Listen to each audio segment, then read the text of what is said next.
Glad you chose to stop by the channel today. Just wanted to give you an opportunity to really become a part of this community here at the Coach Smook Network. We like to call ourselves the AAA family. The AAA stands for authenticity above all. We just want to give you an opportunity to become a part of this community because we're growing and we're doing something special here as a fan base, not just for Alabama, but the fan community as a whole. We're creating an environment where it's safe to be yourself, be authentic, and meet people who share the same passion you share, whether it's for the same team or not. You can do this by becoming a member of the AAA family. You simply start by just clicking the link provided to you by one of the moderators in the chat, or it'll be pinned to the top of the chat. Click that link, it'll bring you to my homepage. When you get to my homepage, make sure you hit the notification button and turn on all notifications.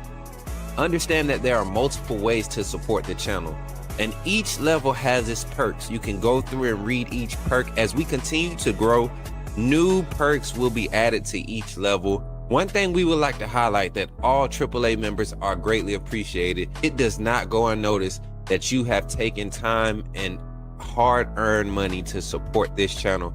Once you join, YouTube is going to ask for some payment information, and make sure you monitor your subscription dates. Also, if you really want to get interactive with the community and find out what's going on, think about joining our Discord family. This is where you can get into all the fan talk of the community, and also there are networking opportunities. Please be mindful that there are rules and that we expect everyone to treat everyone with respect. Also, if you're looking to partner with Coach Smook Network or sponsor, please hit us up at coachsmooknetwork@gmail.com, and our staff will get back to you in a timely manner. I'm your boy, Coach Smook of the Coach Smook Network, and I thank you for supporting this channel.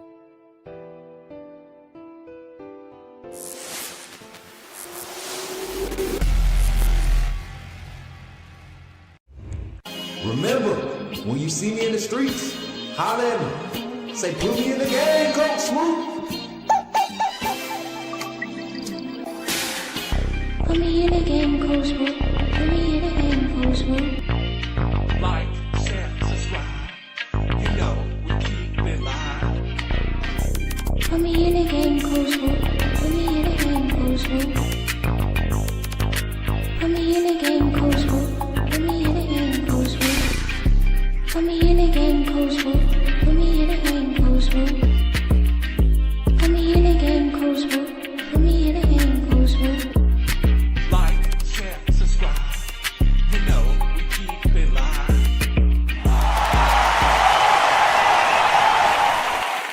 They put me in the game, Coach Smook. Let's do it, man. Y'all ready to have some fun today? Yes, sir. All right, y'all. I'm trying to I'm about to do this breakdown. I'm gonna get straight to it, man. I've been holding off on doing this breakdown because I try to save our analysis for, our pregame picks and all of that. But I felt the need to kind of shift with this being such an important time of the season. Really, the gauntlet was one part of the season, but this right here, you finish strong. And you stay with some of the consistency that you've been able to establish as far as the identity of your offense, your defense, and your team identity as a whole, your persona, what you want people to perceive you as when they line up and they get ready to scheme against you. I think we can pay attention to a few consistencies here, and I think they will start to show up in the LSU game. Shout out to everybody that's pulling up live in the chat. If you're not able to tap in live, you're tapping in post live, skip to the 10-minute mark of this video, and that's when you'll start to see the live game analysis. But if you're here live, we're going to acknowledge you right now. Starting at the top, let's go to the top, Mary J, and then we're going to go work our way down. Man, I appreciate y'all for pulling up, man. Dougie Fresh, my guy, appreciate you for tapping in. Dougie Fresh, he said, roll tideth. Hallelujah. Come on now. Somebody say roll tide. Zach, I see you in the chat, man. What's up, man? Roll tide, Zach. Good to see you. My guy, Will Martin, man, pulling up live. Will supports on every freaking video and VOD I ever post, man. Shout out to Will. Shout out to Dylan for pulling up today, man. We got LSU this week. I know this one is real close to Dylan Hart right here. Hey, what's up, Britt? My little sister tapping over here on the YouTube side. I know she about to tap in. She already tapped in on the TikTok side, dropping gifts and everything. 11 gifts to pop the stream off. Mr. Jason Jackson is in the building. My brother, hey, that's the body card for the AAA family, man. He ain't gonna let nobody crazy. Does Nussmeyer start on Saturday? I want to talk about that today, man. Keep that comment starred, Mary J. We're gonna come back to that because part of the breakdown, we're just gonna do the matchups. We're gonna do the matchup comparisons, and we're gonna get some thoughts, some of you all's thoughts in the comments. But you're gonna hear my breakdown and my reasoning behind why I think some of these averages and things play into the favor of whichever side I've kind of deemed it to. And Alabama has a sizable and noticeable advantage in this game, so we're going to kind of break it down by position, or by areas of the field. Going to get into the offensive line matchups, the defensive line production comparison, all of these different things. And we're going to kind of we don't use transitive property to say this is how we're going to be.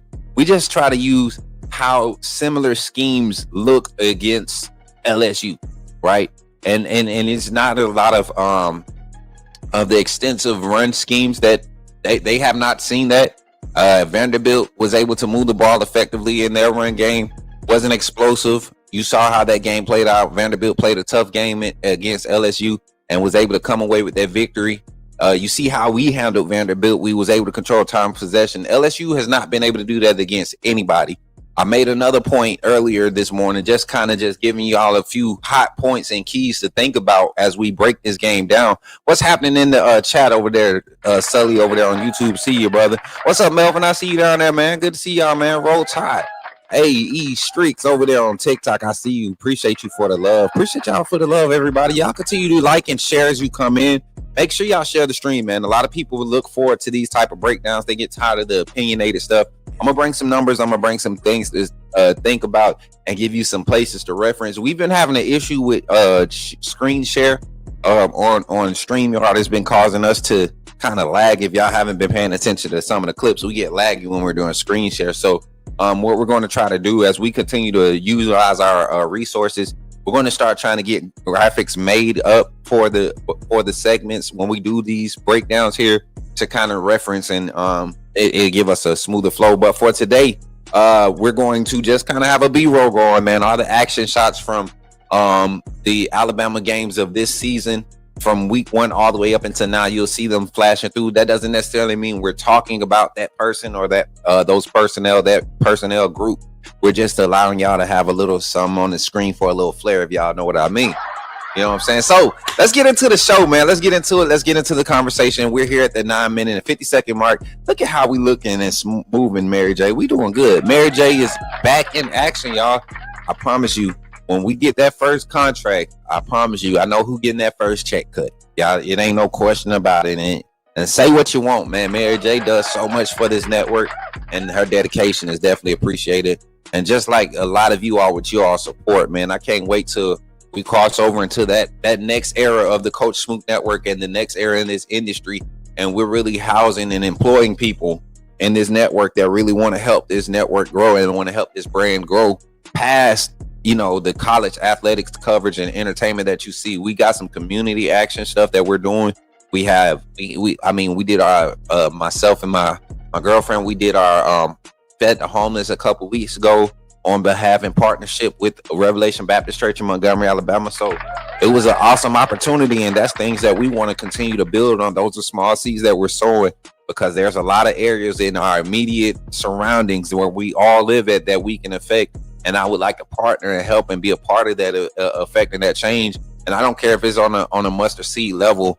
Every effort counts. Every effort counts. And I've come to learn that in my life. So yeah, my boy Jason Jackson said, cut him a check for being a long-time supporter. Hey, Jason, I already told you, man, we're going to need a driver. We need security. We're going to need all that, because we're going to do more than college football coverage, man. We're going to be affecting change in this industry, man.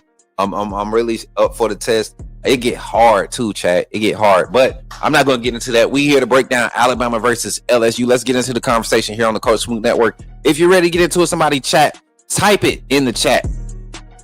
Put me in the game, Coach Smook. Let's do it. You talking about Jalen Milroe and the Pips? The perfect weak side linebacker, right? Put him next to the mic. I'm not going to take up a lot of time, but I want to say that I'm excited about what. Okay, forgive me, my brother. What's on your mind?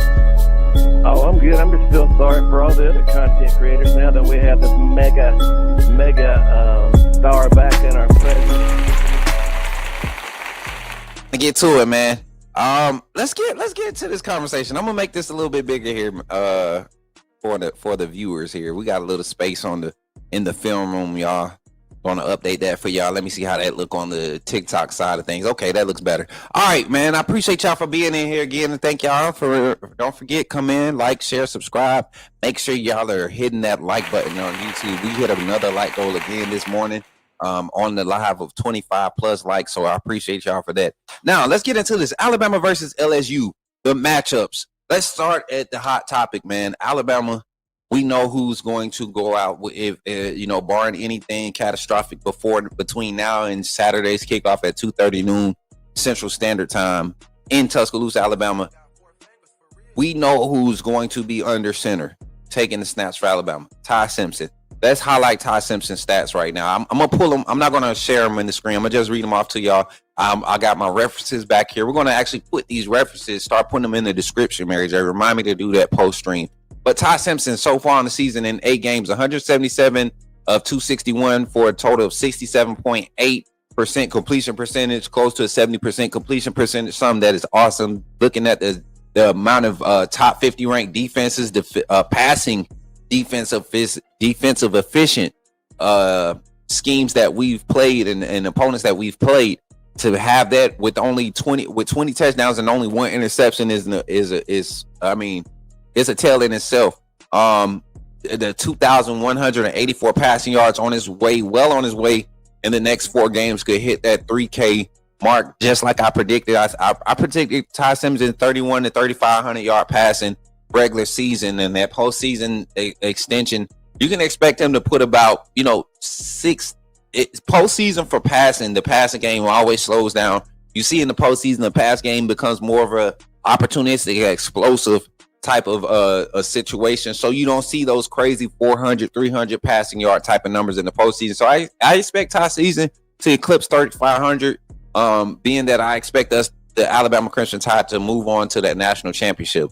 And progress. Yards per attempt is what's amazing to me, because last year Jalen Milroe came out with like 11.1 yard per average yards per attempt average, nowhere near the effective or efficiency, right, or consistency with the percentage, but definitely the clip. It was more explosive pass plays. Jalen Milroe at one point during the season, average completion yards per completion was like 17.8 yards per completion. So Ty Simpson sitting right there at 8.4 yards per completion, meaning every pass he makes, he's putting you in first down, ability to get first down, close to first down situation. So making the right reads when he's checking down or hitting the intermediates. Haven't seen his explosive downfield game be accurate consistently yet, but we haven't seen a lot of teams play or give us opportunities for it. And the times that he did hit guys in stride downfield, we remember the drops from Ryan Williams early in the season. Latsier Brooks had an early drop. So just a few downfield opportunities that we've seen that could have been completed be drops. Not necessarily on Ty Simpson, but definitely want to see him kind of exploit the deep ball over the next few matchups. You look at the teams that we're playing against. Oklahoma, as good as they are as a team defense, and a lot of their stats, a lot of their effectiveness is in their front 7. Their back end, their front 6, their front 7 is where their effectiveness is. Their back end is not as athletic and not as superstar studded, as it has been in the past. They play great team defense. I'm not taking anything away from what they do, but when teams have time in the pocket, that secondary has been susceptible. And if a team was going to challenge a defense like Oklahoma's, I expect it to be Alabama's, especially with the way that the quarterback play is right now.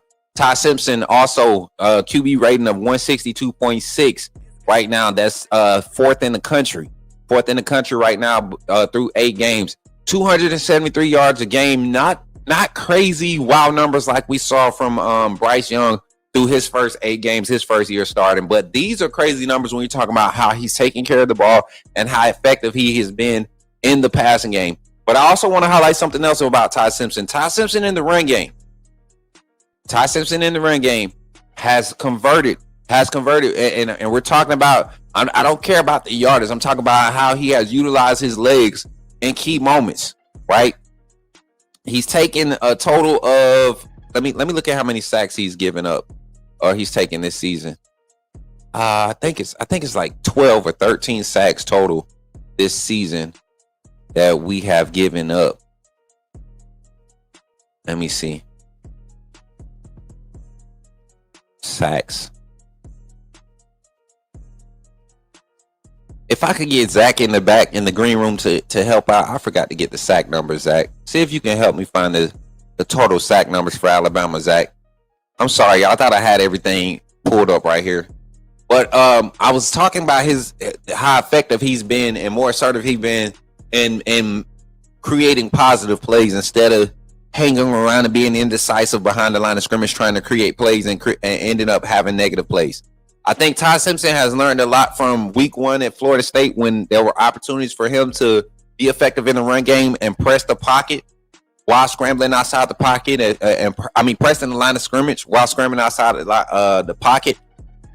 And he was making the throws harder by evading and getting further away from the line of scrimmage. So I've seen a more awareness of him being able to press the line of scrimmage when he gets outside the pocket. And then when he does utilize his legs, he's been decisive in his running. It hasn't been left and right. It's been north and south. And when he has an opportunity to make a move and get extra yardage, he's been very safe in protecting the ball. Now, his pocket presence, we've seen glimpses. Small moments where he's had a lapse in judgment as far as trusting his protection. And I think the offensive line overall has done a B+, A- type of overall for the season. They've played an A- clip, in my opinion.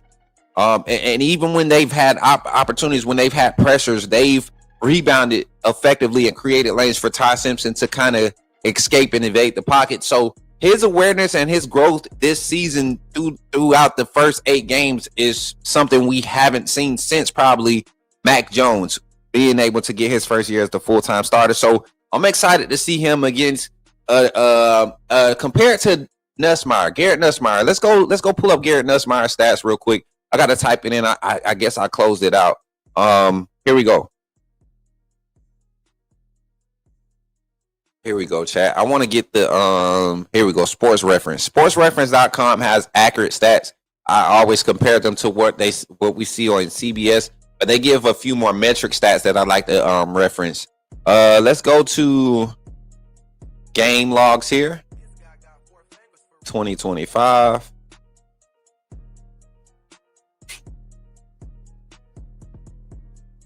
All right, so this is what you get when you're talking about Garrett Nussmeier so far this season. Let's go for the season real quick. Let's just do for the season real quick. And I don't know why it's bringing the stats up like this. Okay, here we go.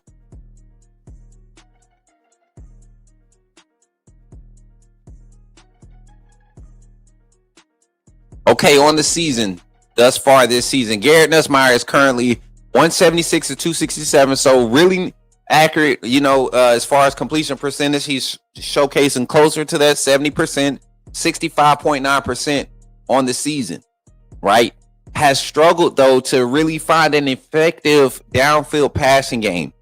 Has not had the time in the pocket that he needs, and it's affected his timing and his ability to hit his guys in strides. They have a great group of wide receivers. We're going to talk about that group in a little bit, but you're sitting there. He's sitting there with 1,800 passing yards, almost 1,000 less, 500 less than Ty Simpson right now, almost 500 less. 12 touchdowns to 5 interceptions. 12 touchdowns to 5 interceptions. And if you look at Nussmeier's career, he has never had a very good, even last year throwing for 4,000 yards, he still had double-digit turnovers. He's been susceptible to throwing a lot of turnovers, hasn't taken care of the ball well when you're talking about touchdown to interception ratio, and especially this year with a lot of issues on the offensive line once again and not being able to run the ball and help him in the run game. I think Garrett Nussmeier has found himself in a position to where being that Kelly is going, he's no longer calling plays. He kind of has a game where now he might have a little bit more control and be more comfortable, and we might see, that mid-season LSU Nussmeier from last season. He might emerge this game, right? He's showcasing flashes of it when he's had time. This team has had struggle giving him time, but when he's had time, he's been very effective. Average yards per attempt, this is where they're hurting. 6.8 yards per attempt. You have some teams that are rushing right now in college football for 6.8 yards per attempt in their run game. And this is what LSU, with all of that explosiveness on the boundary, this is what their passing game, with the athleticism in the tight end room, this is what their pass game has succumbed to. Not very good. Not very good. But what LSU does do, when he does find them in space, they create big plays, yards after catch. They're the fourth ranked team as far as yards after catch in the conference. Right, they're in the top half in the country. What per capita or per ratio, should I say? Per ratio, they don't get a lot of those plays. They have not been effective in the past game. So when I look at the quarterback comparison up until this point for this season, I give the advantage to Alabama quarterback Ty Simpson. I think he's just performing at a high clip, and he's really being aided by a cast of things. We talk about the wide receivers and how much talent is there with Ryan Williams, Isaiah Horton, Jeremy Bernard. You got Rico Scott emerging, Latier Brooks flashing. Who else is in there? Derek Meadows. We've seen him get some opportunities and make big of it. You still got guys lying in wait, just waiting to get an opportunity. Cole Adams, we've seen him make tough catches last year. We're waiting for him to get his opportunity. Jalen Hill is still on this roster. Jalen Mbakwe is still developing with his explosiveness and playmaking ability. It's just a matter of time before a guy like him just gets an opportunity with the upcoming weeks. So Ty Simpson has all those weapons available in the wide receiver room. And then you go to the tight end room. You got the young talent, Marshall Pritchett and Caleb Edwards, have been flashing in practice to the point where you're seeing both of these guys getting reps each game. Caleb Edwards more so has the frame and has showcased the ability to transition to college speed level. But Ty Simpson has a lot of assets, and not to mention the guy that's really the leader and really been outperforming everybody when it comes to consistency, and that's Josh Cuevas. He and Jeremy Bernard are the most consistent receivers in his receiving core when you're talking about receiving assets, running backs included. Josh Cuevas and Jeremy Bernard have been the most consistent. So Ty Simpson coupled with the offensive line. I give the edge to Ty Simpson for the quarterback room. Let's flip the page to the offensive line. Let me look at the comments while we flip the page. I'm gonna scroll up. I got it, Mary J. I got you, Smook. Okay, bad. Evan said, put me in the game. Y'all in the game now. My guy London says, put me in the game, Coach Smook. Will LSU overcome adversity after losing their coach to come into T-Town to give Bama a great, hard-fighting game? I think so. I think they're going to play us tough. And the score will not tell the story of how LSU showed up and fought. They're going to get up for Alabama. They still have an opportunity to get into the playoffs. They can make a case. They can win out and make a case. So LSU is fighting just for as much as we are. Yes, their losses look bad. The firing of the coaches look bad. They literally got rid of their whole staff. It's going to be crazy to see how we have to play them. You got to imagine that they have to keep a lot of the foundational things that they have been running this season in play, just picking a lot of your favorite plays. And I think that helps the defensive coordinator for Alabama in this game, because now you go back and you find all the explosives in these games, and you find similar schemes that match the 4-2-5 and the way that you like to play.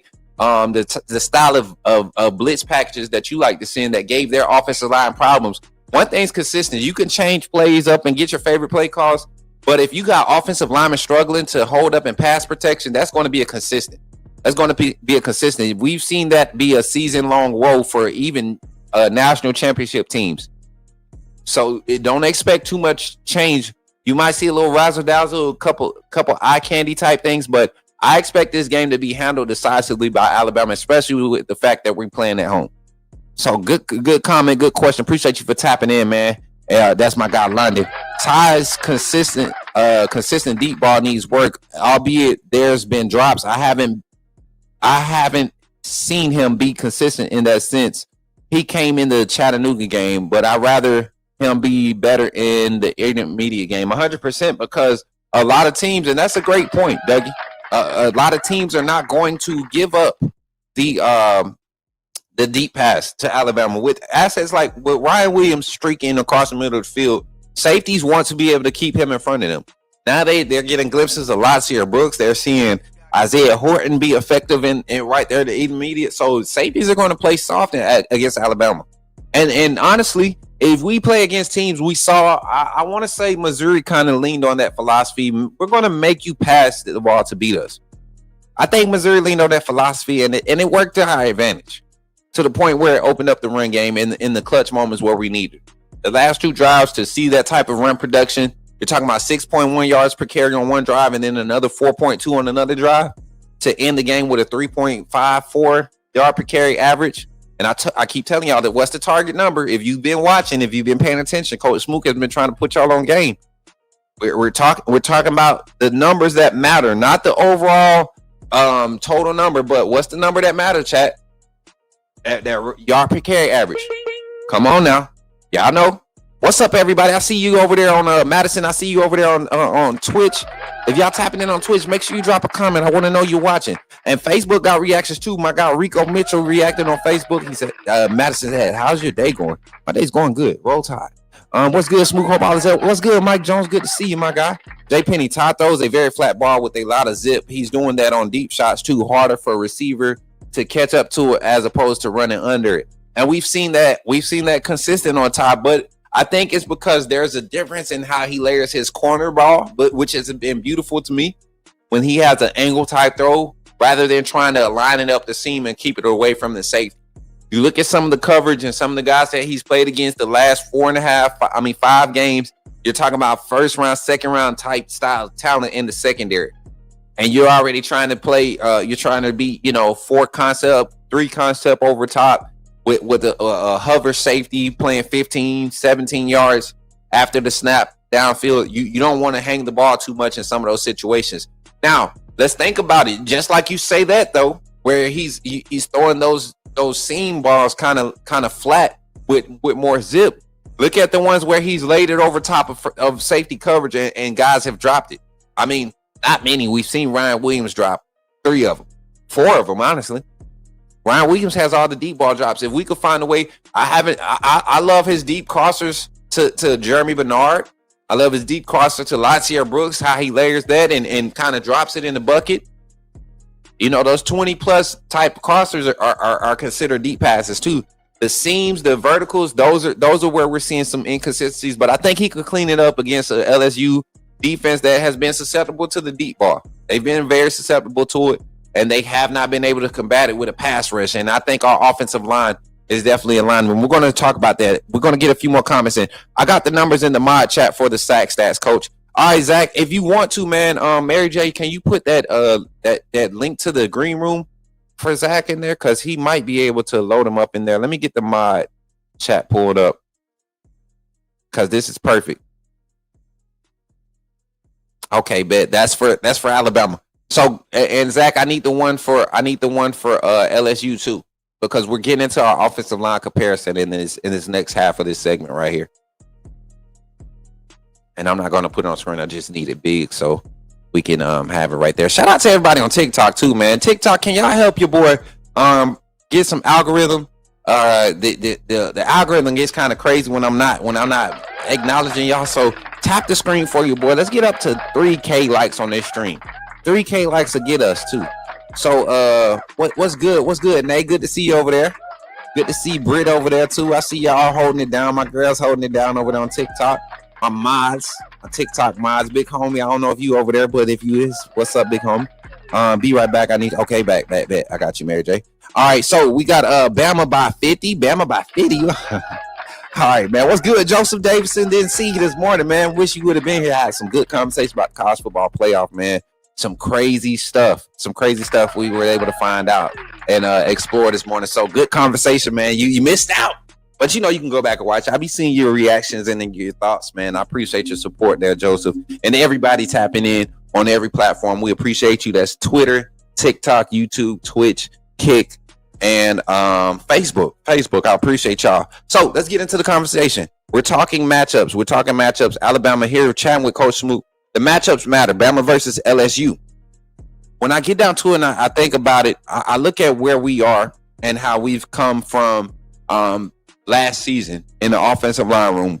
We're going to compare offensive lines here. Where Alabama has come from last year with the offensive line, all of the rotation, trying to find the right tackle, Caden Proctor's struggles and his growth.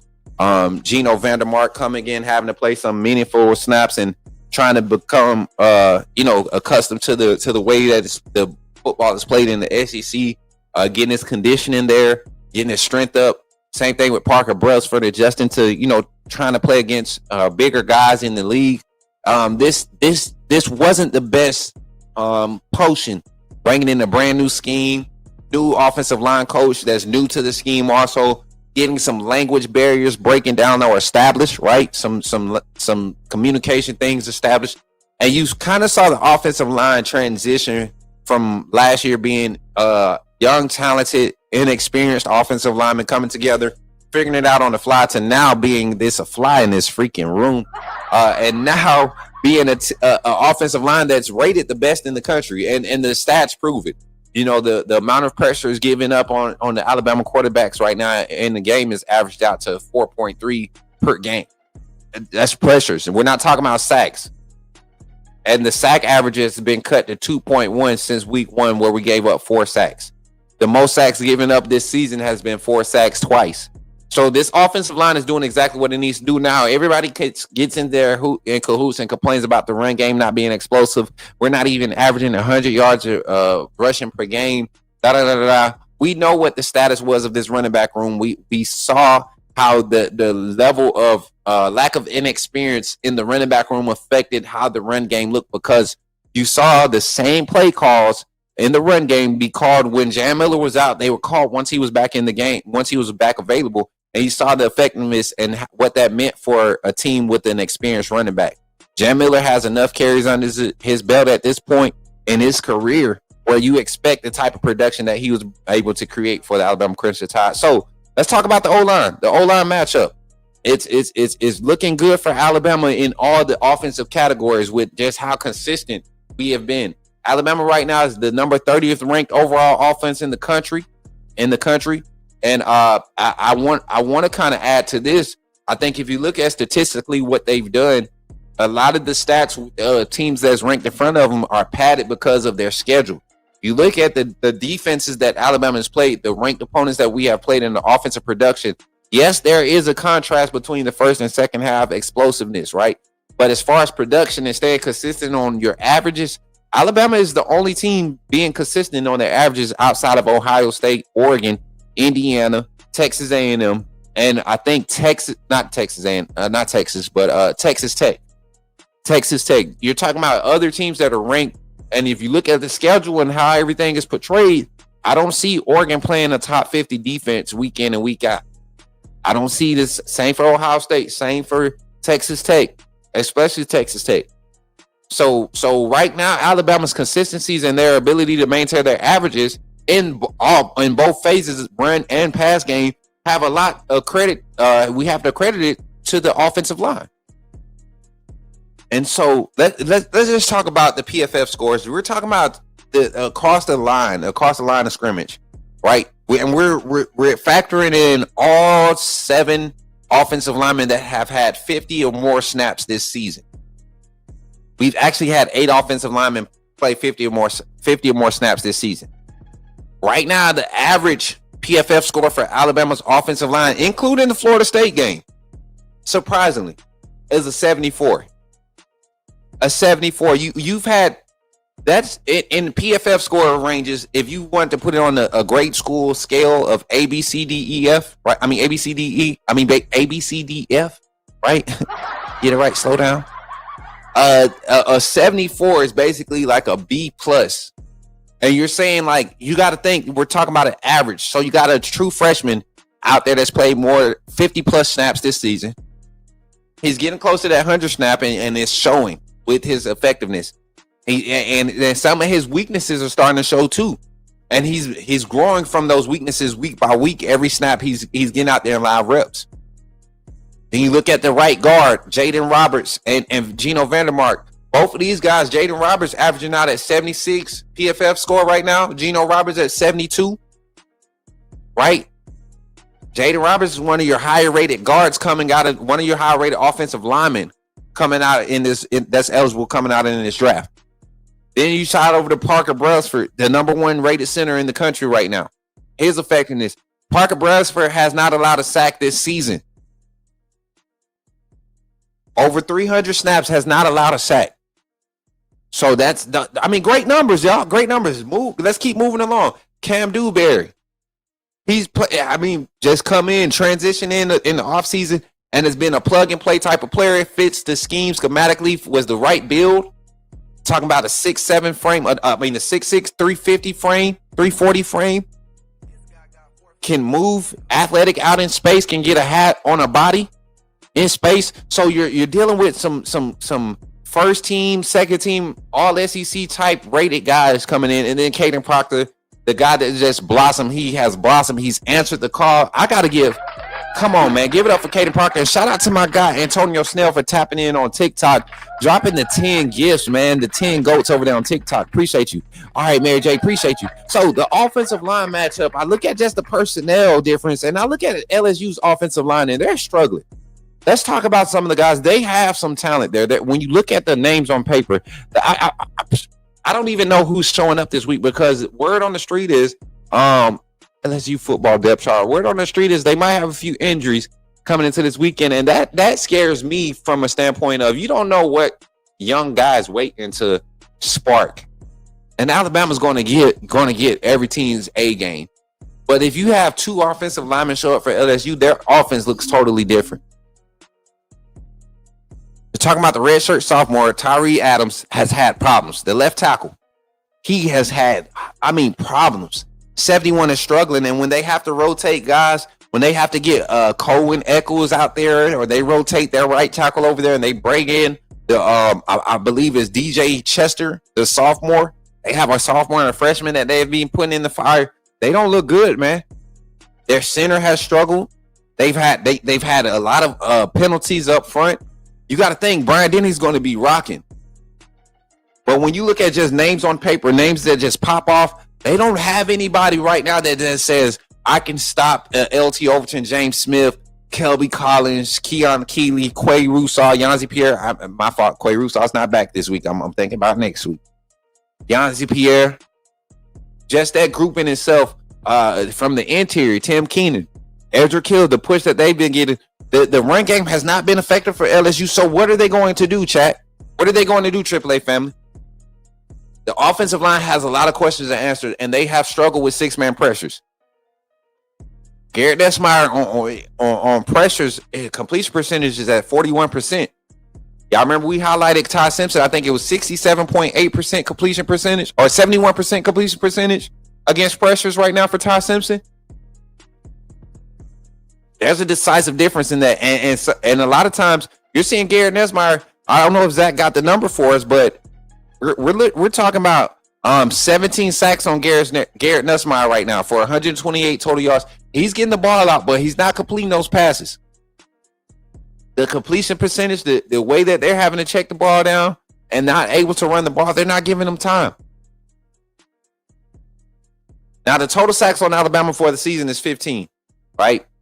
2 of them go to Keelan Russell, 1 goes to Austin Mack. So that's the 12 against Ty Simpson. We remember the 4-sack games, the 2 4-sack games that Ty Simpson had opportunities to get rid of the ball. We've seen his awareness really build. He had a sack fumble this past game, right? I don't think they recorded that as a sack, though. They just called it as a fumble, but because it ended up in a turnover.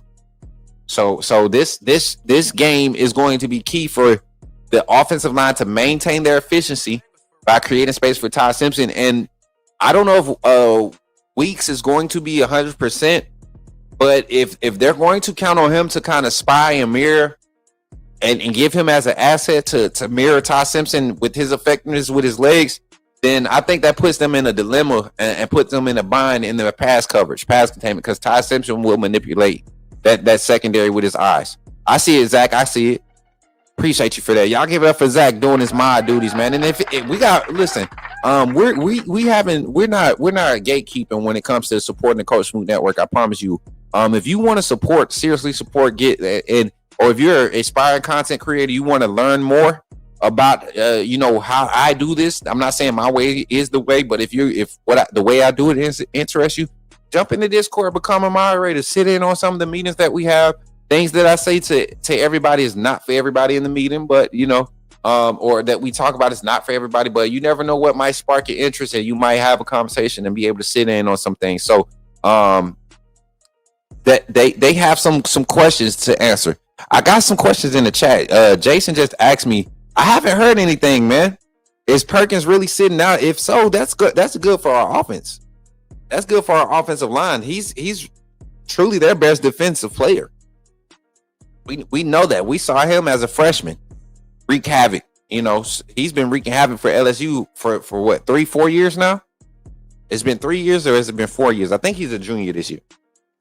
But I'm not sure if that's huge for us. If that's the case, that's huge for Alabama.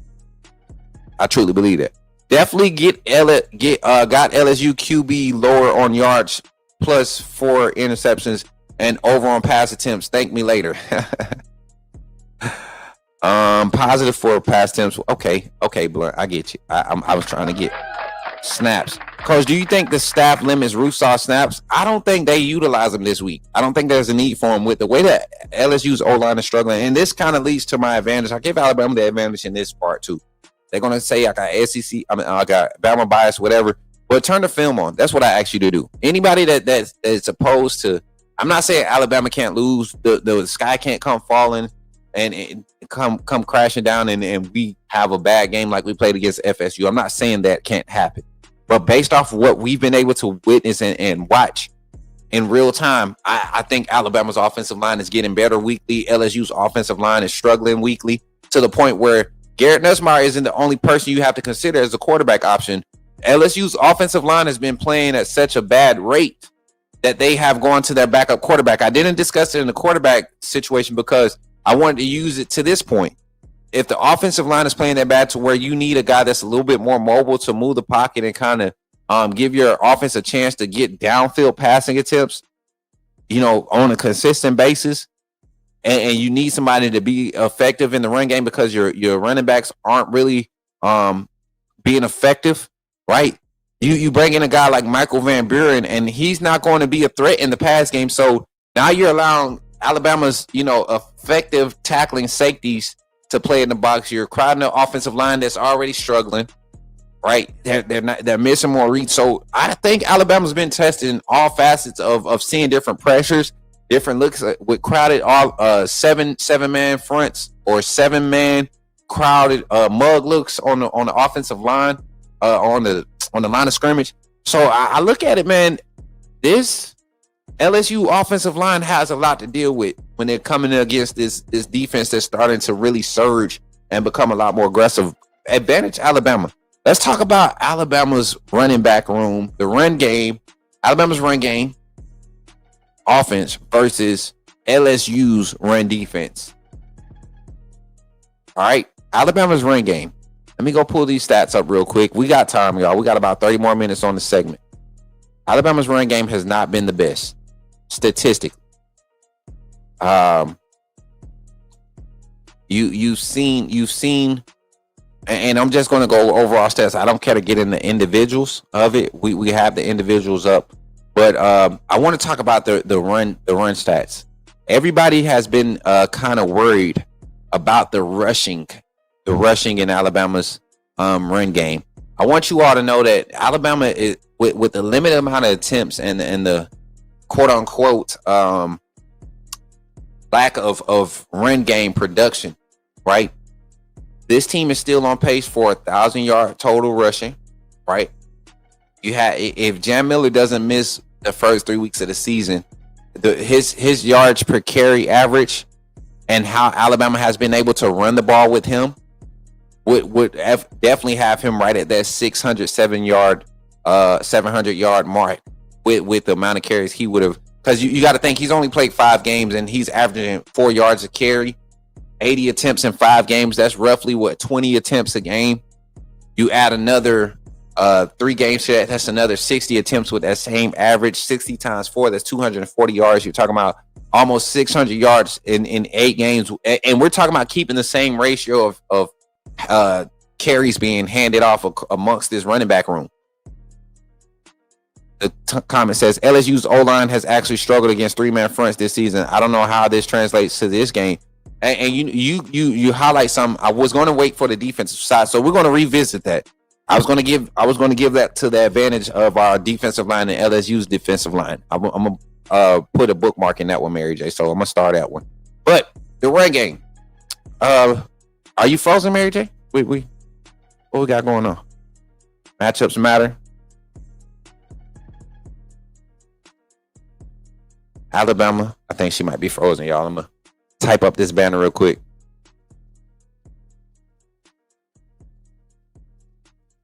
Hold on, y'all. I'm sorry.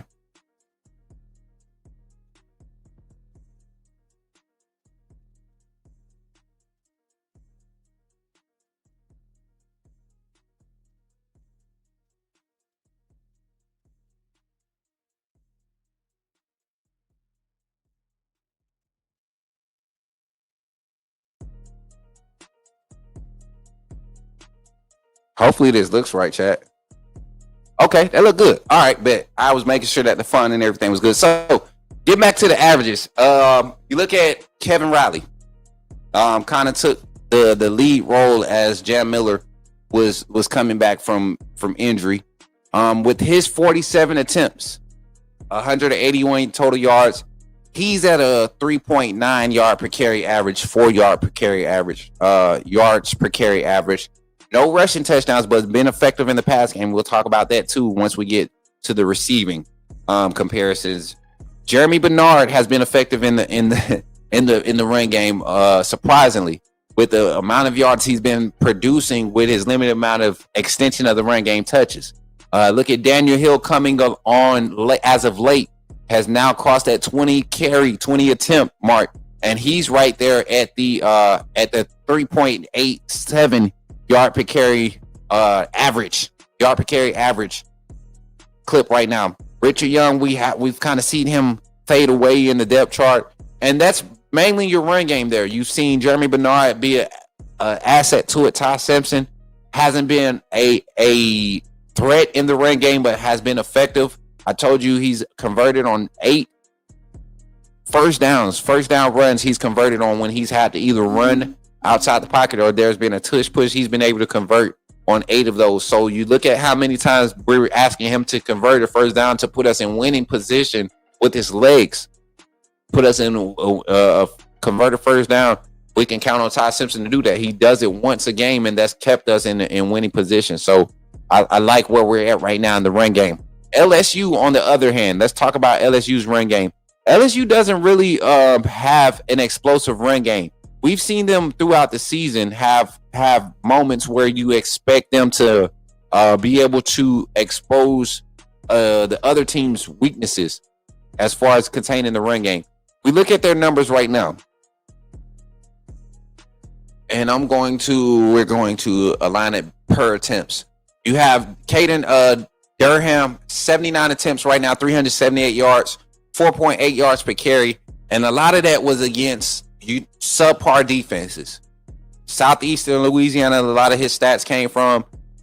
I think he had 27 carries in that game or some crazy number like that, and hasn't seen 100 yards rushing since then. Not a strong 100-yard rushing game. Harlem Berry, they have a stable of backs, but they are not producing. They're not producing. Longest rush by this group right now to this date is 46 yards, and that's against Southeast Louisiana, if I'm not mistaken. I'm going based off of the what's this reference we said earlier, y'all? The SRC college football, SR college football. So, and Garrett Nussmeier, negative as far as being effective in the run game. A lot of his scrambles have resulted in sacks, lost yardage, negative 44 rushing yards. So I think the inability to get the quarterback involved in the run game or to get extensions of the run game to be produced like Alabama has done when you struggle with turning around and handing it off to your running backs, that's going to be a problem for LSU. And because of the extensive nature of Alabama's run game, I think it sets us up to have success against a run defense in LSU that has struggled with containing the run. You look at I'm gonna pull the game log up for LSU's defensive stats, and Alabama's defense, the run game. Early on in the season, we saw them be ineffective as far as containing the explosive run game. That's no secret. There's no secret that we have seen Alabama's perimeter containment as far as containing the run game or from bouncing outside and getting vertical on us and creating explosive. We've seen it have problems, but the last 5 games against conference opponents, against Georgia was the worst one, 6 explosive runs, 250 of their yards, 182 of that came off of 6 explosive runs. You kill that, and Alabama's not being talked about as far as explosive runs. But against LSU this season, you've seen teams have success in running the ball.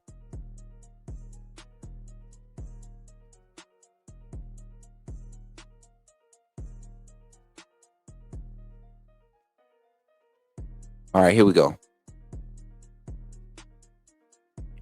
They bottled up Ole Miss. After the Southeastern Louisiana game, you saw them start to struggle. That's when you start to see a lot of the explosives. They gave up a few explosives against Ole Miss. 166 total yards, 3.7 yards per carry.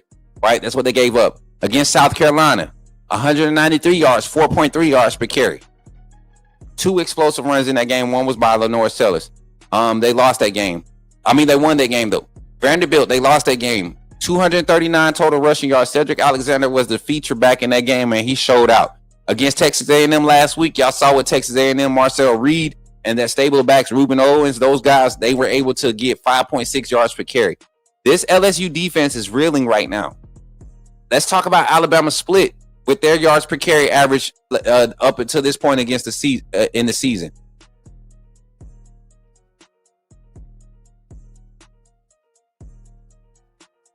Alabama thus far this season, and we got to understand LSU, as good as their defense up front has played, they still are not a top 50.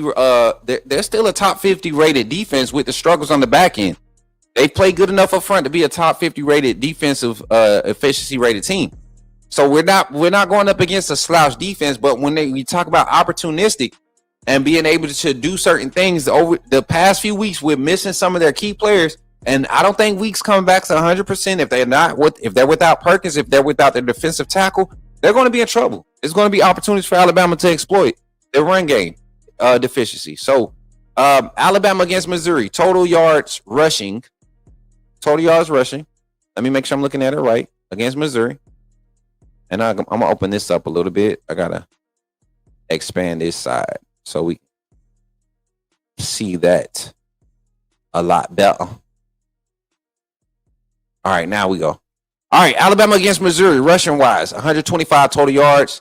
Yard per carry average was this is against that 7-man, the heavy box that I was talking about. We had that debate. 2.8 yards per carry was the lowest yard per carry average of the season. Average yards per carry outside of that Missouri game, 3.1 against Georgia. You saw how effective that was the last few drives again. 3.8 against Vanderbilt. 3.8 against Tennessee, 3.1 against South Carolina, another heavy box team. We got away from the run because of how ineffective we were not hitting our mark in the passing game. So a lot of consistency show up. The primary consistency that I want to talk about is the 3.6 yard per carry average that Alabama has been able to maintain throughout the season, and the 5.6 yards per carry average that LSU defense is giving up right now.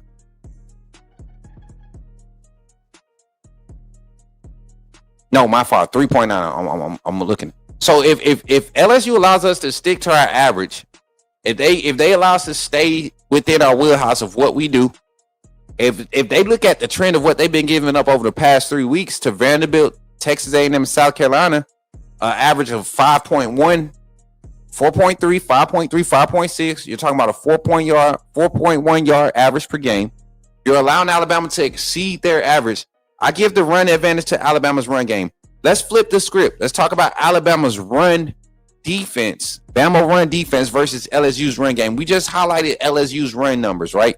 Their ability to run the ball has been just as inconsistent and less explosive than Alabama's up until this point, especially the last 3 weeks. We continue to talk about conference play, how that can kind of carry over from what you see week in and week out, but you can also see some inconsistencies where these averages don't play out. So when I look at it and I say Alabama's run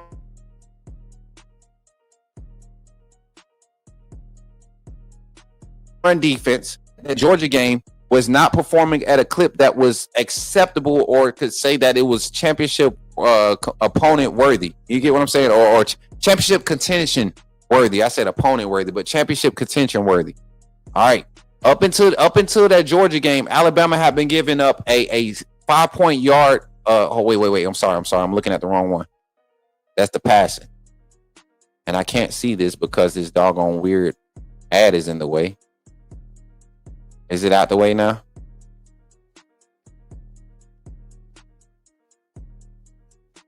I think we could get it right here. All right, chat. Give me a second. I got to pull the stats back up.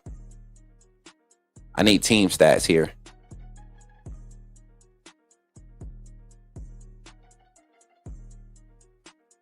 Are they down at the bottom?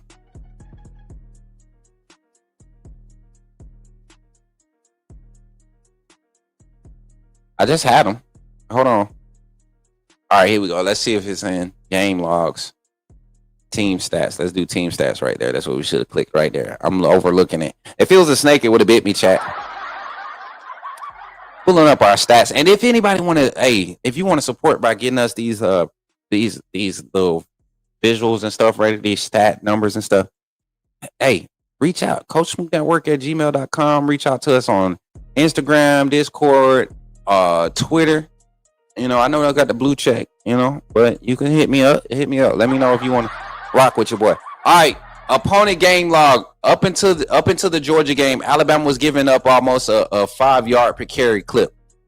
Even against Florida State, 4.7 yards, almost 5 yards per carry.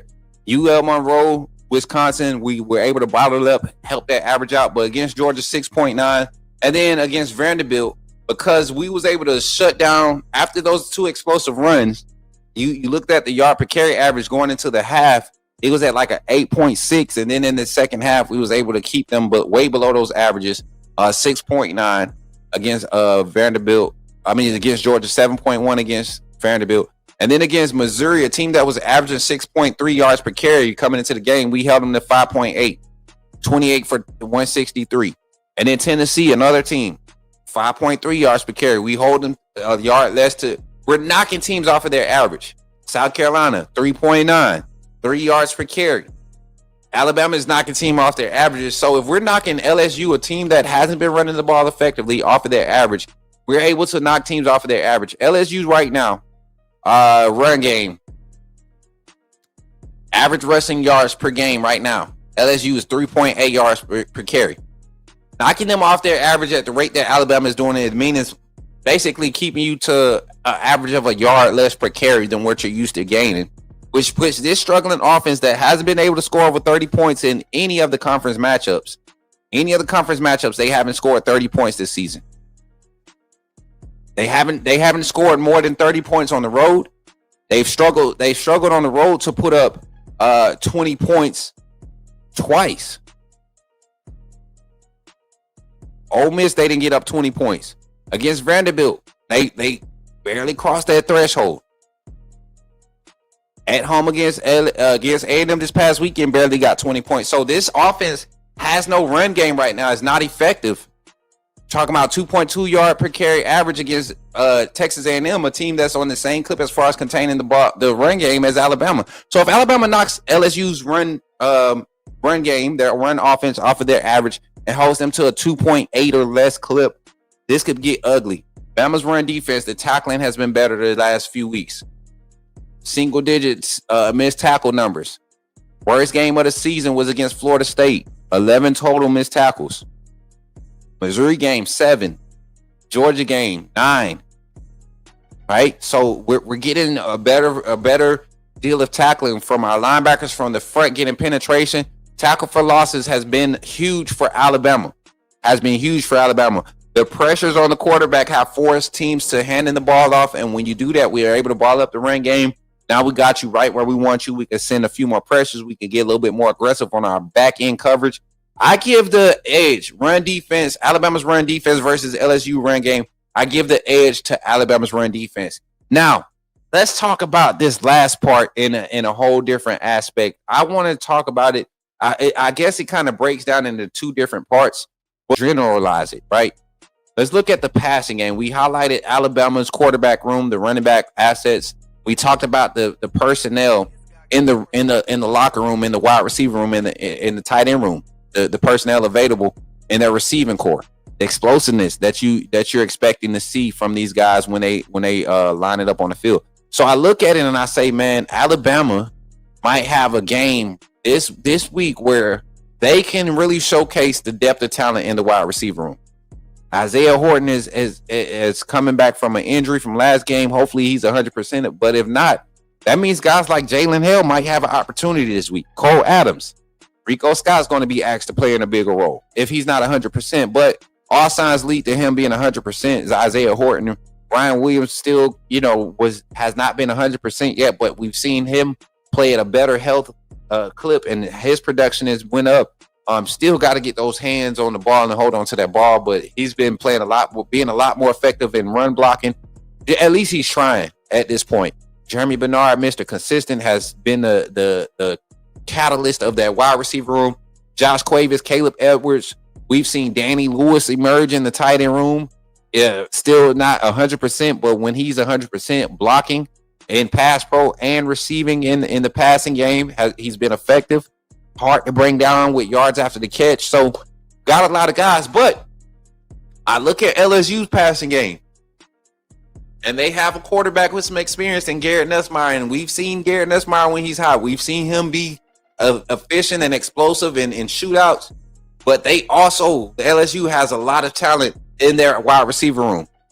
And a guy that I don't think is getting enough attention that Alabama is really going to have to be on high alert for in our coverage is number 4, Nick Anderson. Number 4, Nick Anderson. You turn on the film and he's a guy, when he and number 1, Aaron Anderson are on the field together, you can expect some type of vertical threat and crosser type concept across the middle of the field. Getting those guys in space is hard. It's hard to keep up with them. So you have to kind of bracket them. And then bringing them down is not the easiest either. Aaron Anderson, former Alabama commit, used to be at Bama. He's emerging. The talent that we saw in him, he's starting to showcase it. And then you still got guys on that roster that have not been key guys or contributors this season. And Chris Hilton Jr. is a veteran guy. Big games like this, they don't flinch in these games. Barry and Brown, if he's healthy, they don't flinch in this game. Xavier Thomas has been the go-to guy, kind of the leader in the pack. But that's where they are. And then they have a tight end in number 14, Tredez Green. Tredez Green, the sophomore, he's a mismatch, a mismatch problem. He's a problem.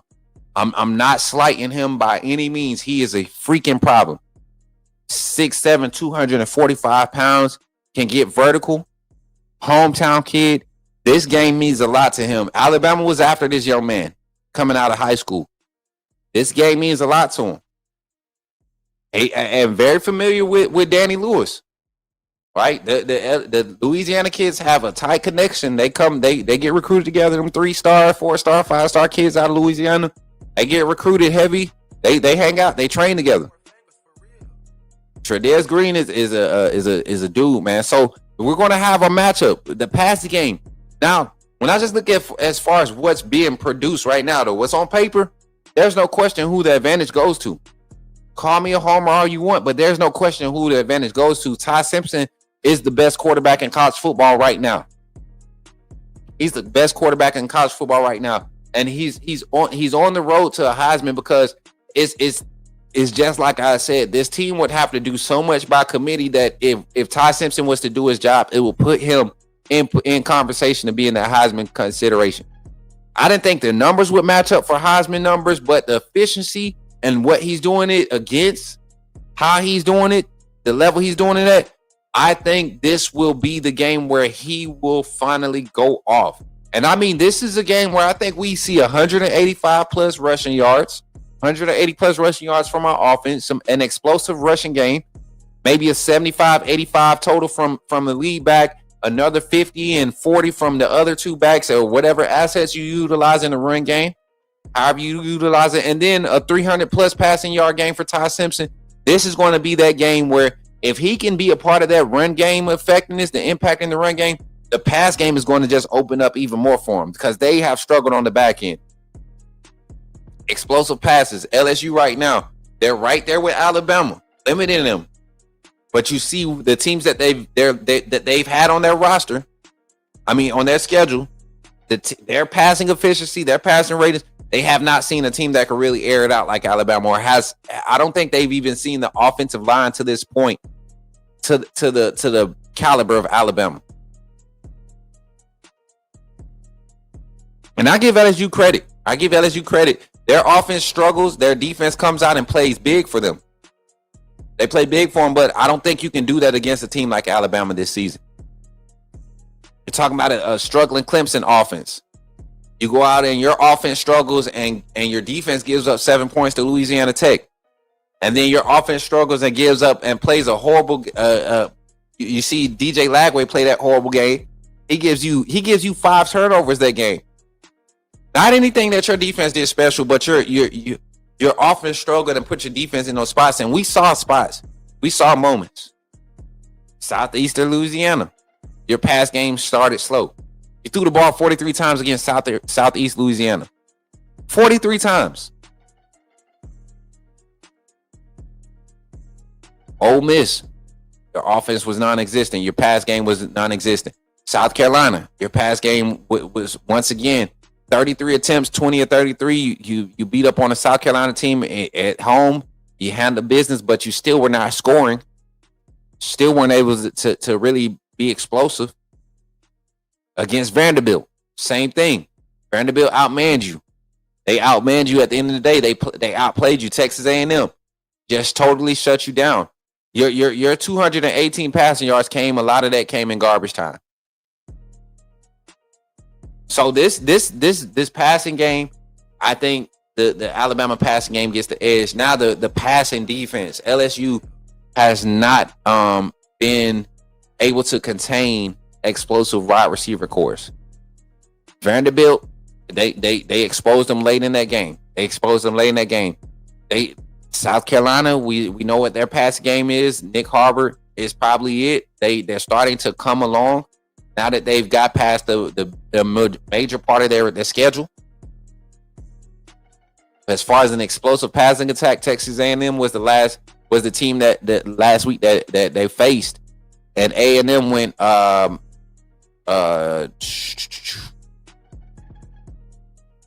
of 21 for 200 yards. And we know Marcel Reed is nowhere near the passer that Ty Simpson is. 12 of 21. That's almost 60% completion to Marcel Reed, who ran all over you. Him and that offense that they ran all over you. But his passing game, he made the plays. You all create. Their run game was so effective that it created space for him.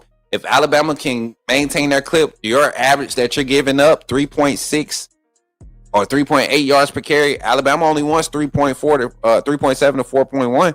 If you're giving us 4 yards per carry, Ty Simpson's going to light you up, and they're going to let Ty Simpson throw the ball 30 times. At home, he's going to throw the ball 30 times. Can LSU's defense create turnovers? They haven't been doing it. Chat. So why would I expect them to do it now? Well, yes, they have nothing to lose. All of that is fine and dandy when you're talking about I want to talk about the numbers. I'm talking about what they have shown consistently throughout these games.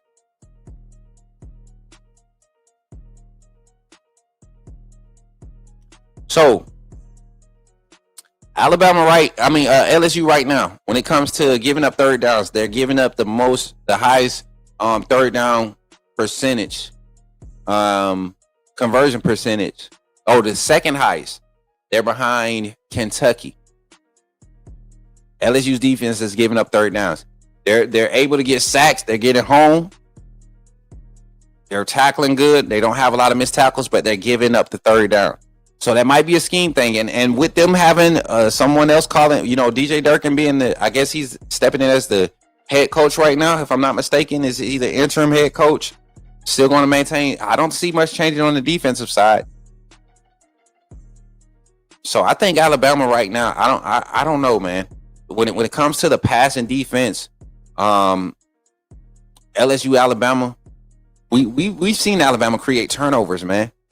And to Dougie's point, or whoever said it earlier, Alabama likes Kane Womack loves his 3-man front. And the passing defense, a lot of your effectiveness has to do with what you're able to do with your front. And if Alabama can get pressure with 3, or they could float the Wolf across the line of scrimmage and send delayed stunts with the Wolf floating across the gaps or the fits in the front, it's going to get ugly for LSU. It's going to get ugly, allowing Justin Jefferson, Deontay Lawson, and Kyle Green to drop back in coverage the way they've been playing and been disciplined in coverage underneath this season. We haven't seen inside linebacker coverage displayed like this in a while. Justin Jefferson is a coverage animal. Yeah, he's going to get beat in some third phase, but you don't expect the linebacker to be running 15, 17 yards downfield trying to keep up with a slot receiver or a tight end.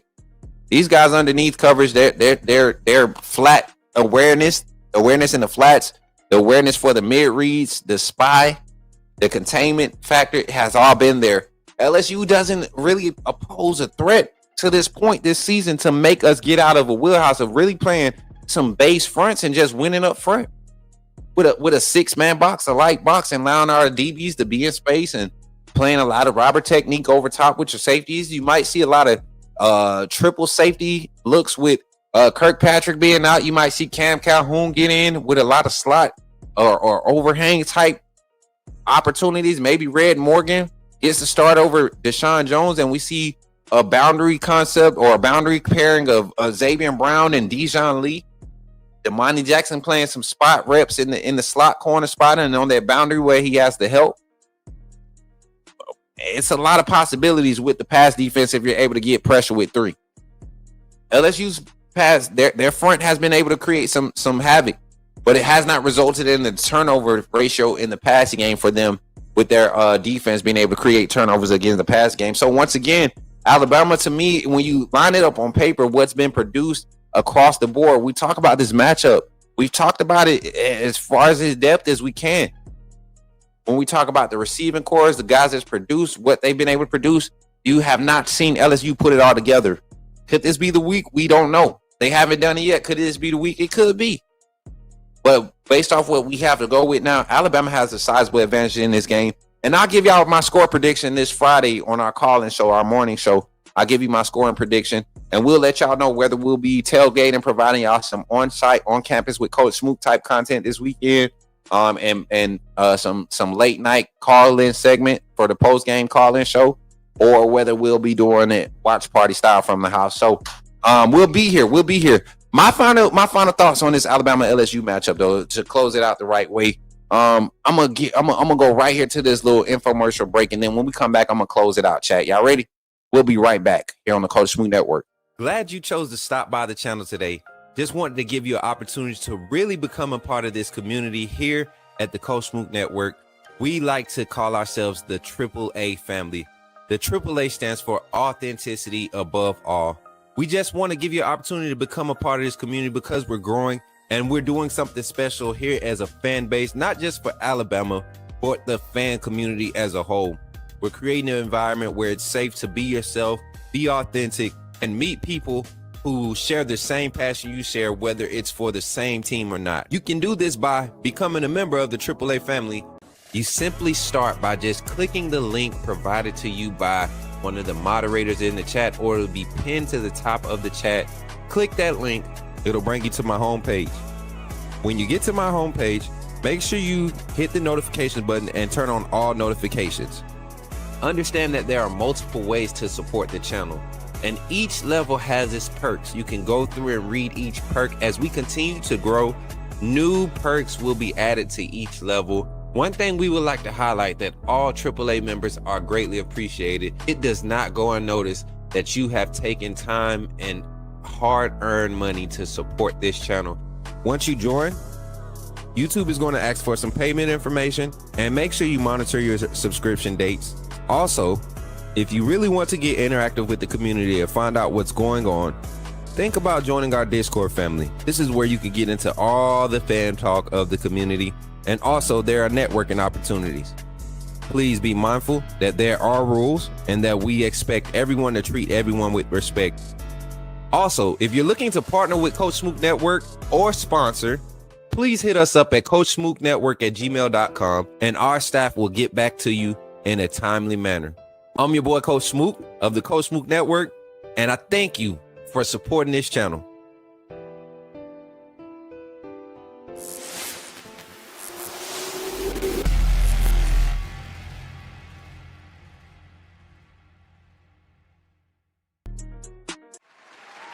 Hey, appreciate y'all. Thank y'all once again. 25 likes on the stream, man. 25 likes on the live, man. We continuing to hit that goal, knock that goal out the water. Listen, tonight, if we do a live tonight, man, we might be able to take advantage of another super chat train goal.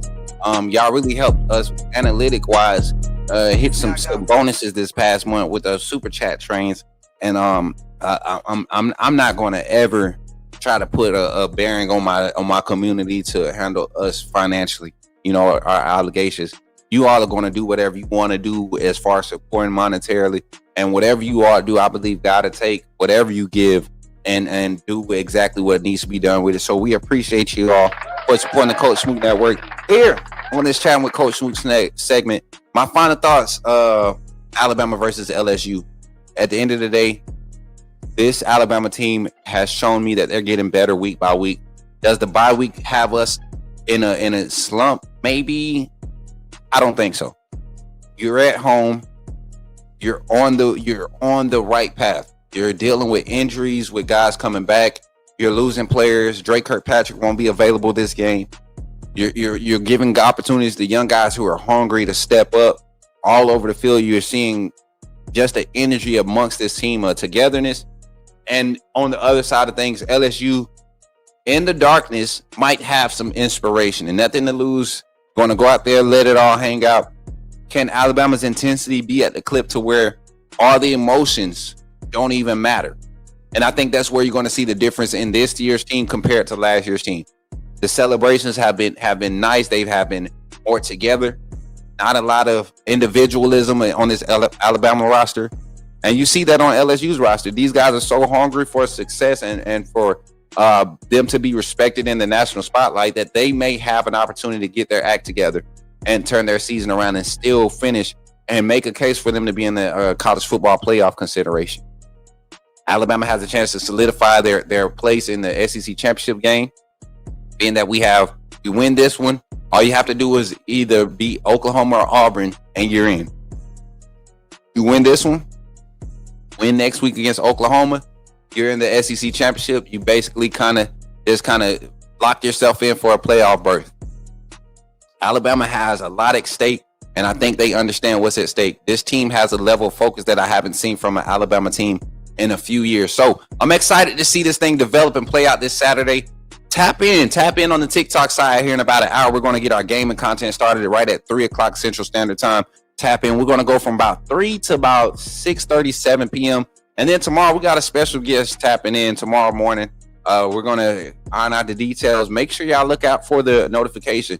This live might be a members only live too. I'm going to go ahead and say it. I'm going to go ahead and put it out there. I'm going to go ahead and post the graphic. Here we go. I'm going to go ahead and post it because I think that'll hype y'all up to really support, man. If you all know Alabama football coverage, if you watched it like I have for the past 15 years, right? I've been watching the Alabama football coverage through YouTube or either through Sports Syndicate, where they're providing literature or video coverage, audio video coverage of Alabama football. When it comes to recruiting, there's a guy that's been respected in this game for years. There's a duo of guys that have been respected.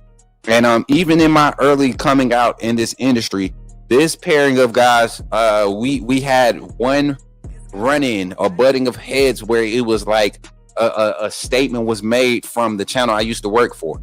So it wasn't anything personal that I had. It was things that I had to portray for the people that was paying me to work on their channel. So, and I'm not saying there's any drama or beef, but this here is huge for us. I'm going to post this graphic. Give me a second, chat. I gotta put it in the Discord so that we can promote this and y'all can share it up. Let everybody know.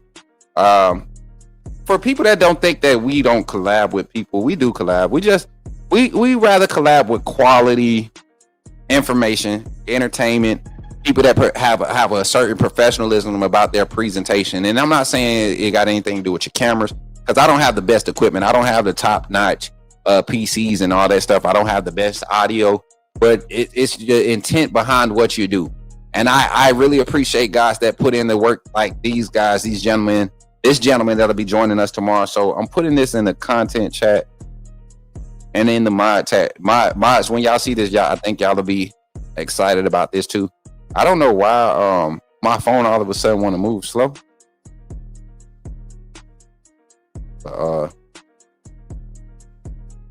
Giggity.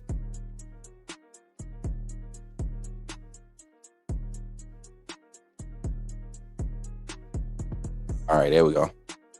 It's there now, mod. So if y'all want to peek in the Discord, y'all can see it while I drag it over here for the chat to see here in the next 10 seconds. So y'all might as well just stay here and look at it with them.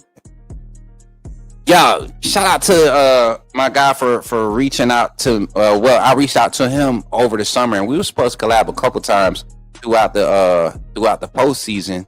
But schedules, man, schedules. Yeah, I know I was in transition. I ended up going off to school. We were supposed to do a preseason collaboration, myself and this gentleman here, and none other than the one of the GOATs as far as covering Alabama football and putting quality content out.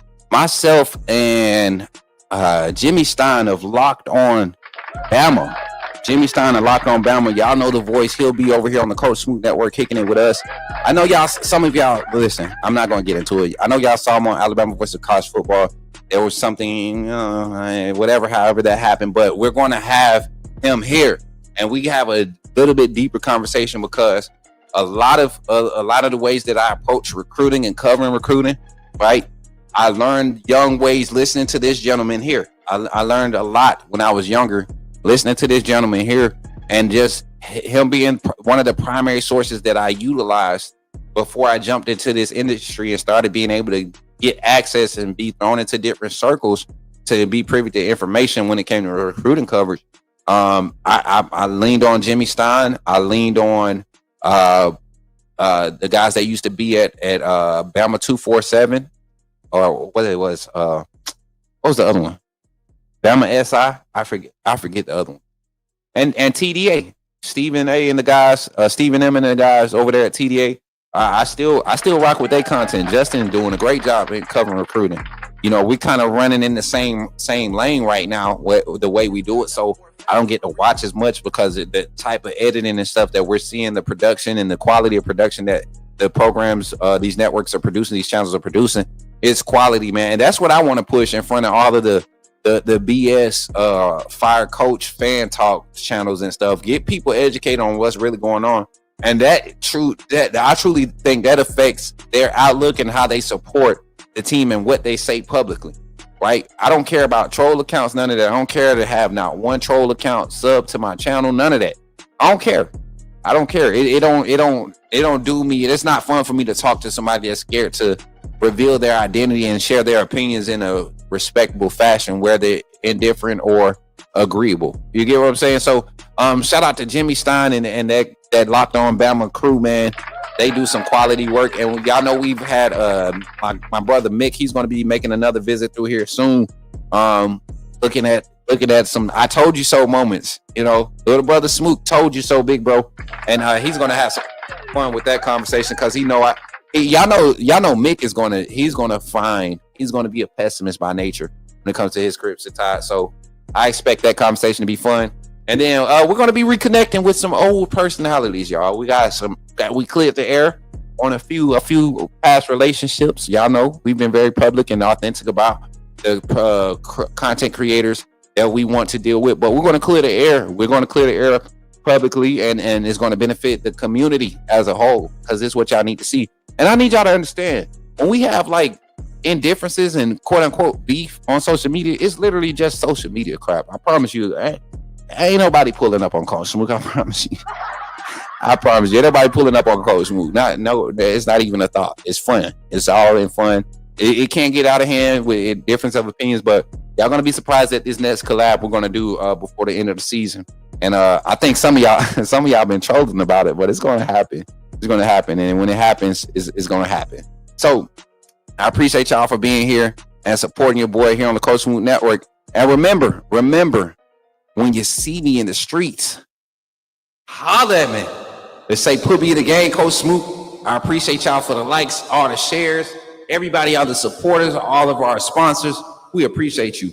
Roll Tide, roll. Let me go eat my burger, man. Y'all be blessed. Remember, when you see me in the streets, holla at me. Say, put me in the game, Coach Smook. Put me in the game, Coach Smook. Put me in the game.